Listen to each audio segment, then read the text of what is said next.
بسم اللہ الرحمن الرحیم۔ السلام علیکم محترم ناظرین، آپ کو میرے چینل پر خوش آمدید۔ آج کی اس ویڈیو میں آپ کے سامنے اللہ کے دو بابرکت نام الملک اور القدوس کے کچھ خواص اور کچھ وظائف بیان کروں گا۔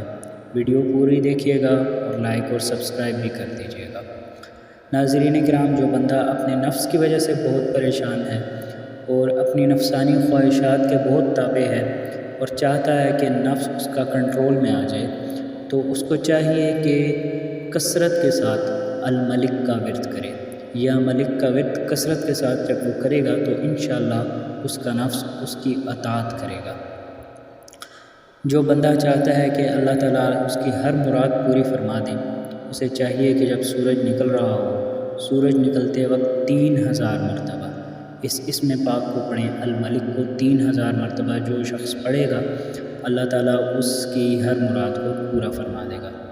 کوئی مالدار انسان ہے، وہ چاہتا ہے کہ اس کا مال جو ہے اس میں برکت رہے، مال کو کبھی زوال نہ آئے، اس کی دولت کو کبھی زوال نہ آئے، تو اس کو چاہیے کہ الملک کو القدوس کے ساتھ ملا کر پڑھے، یعنی یا ملک القدوس پڑھے۔ اس کو کثرت کے ساتھ اگر وہ پڑھتا رہے گا تو انشاءاللہ اللہ تعالیٰ اس کے مال میں بھی برکت ڈالے گا۔ اگر وہ کوئی حکمران ہے، کچھ لوگوں پر حاکم ہے، تو اس کا جو حکمرانی ہے وہ بھی قائم رہے گی، بشرطے کہ وہ انصاف کرتا ہو۔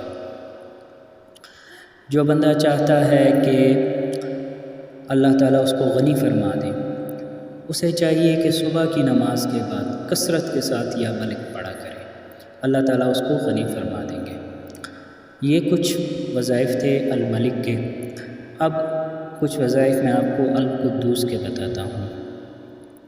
کوئی بندہ ایسا ہے، اس کا دشمن ہے، اس کے پیچھے لگا ہوا ہے، اس کو طرح طرح سے تکلیف دے رہا ہے، جیسے آج کل لوگ تنگ کرتے ہیں، کچھ کنڈے پیچھے لگا دیتے ہیں یا جھوٹے کیسوں میں پھنسا دیتے ہیں۔ تو ایسا کوئی انسان ہے جو اپنے دشمن کی وجہ سے بہت پریشان ہے، تو اس کو چاہیے کہ وہ القدوس کا ورد کثرت کے ساتھ پڑھے۔ انشاءاللہ اللہ تعالیٰ اس دشمن کو دفع فرما دیں گے، انشاءاللہ وہ بندہ محفوظ ہو جائے گا۔ جو بندہ چاہتا ہے کہ اس کا جو دشمن ہے وہ اس پر مہربان ہو جائے، تو اسے چاہیے کہ 319 بار یا قدوس پڑھ کر کسی میٹھی چیز پر پڑھ کے اس کے پر پھونک کے دشمن کو کھلا دے، اللہ کے فضل سے وہ دشمن اس پر مہربان ہو جائے گا۔ اور کوئی بندہ چاہتا ہے کہ میرا دل منور ہو جائے اور اس کے جو روحانی امراض ہیں، یعنی کہ نفس کے نفسانی خواہشات سے وہ بچنا چاہتا ہے، تو اسے چاہیے کہ وہ زوال کے بعد، زوال کا وقت ہوتا ہے ظہر کا ٹائم داخل ہونے سے کچھ دیر پہلے کا، اس وقت زوال کا جب ٹائم گزر جائے اور ظہر کا ٹائم شروع ہو جائے، تو 170 بار جو بندہ یا قدوس پڑھے گا، انشاءاللہ اللہ تعالیٰ اس کا دل بھی منور فرما دیں گے، اور جو اس کے روحانی امراض ہیں، جو باطنی امراض ہیں، وہ انشاءاللہ ان سے اس کو شفا ہو جائے گی۔ اس کے علاوہ کوئی بندہ چاہتا ہے کہ اس کا کوئی مقصد ہے، وہ اس کو حاصل کرنا چاہتا ہے، تو 40 دن تک تنہائی میں بیٹھ کر 1000 مرتبہ یا قدوس پڑھنا ہے، انشاءاللہ اس کو اس کا مقصد بھی حاصل ہو جائے گا۔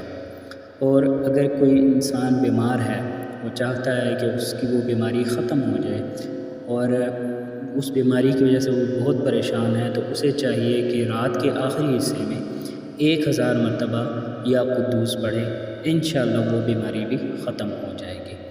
تو آج کی یہ مختصر سی ویڈیو تھی۔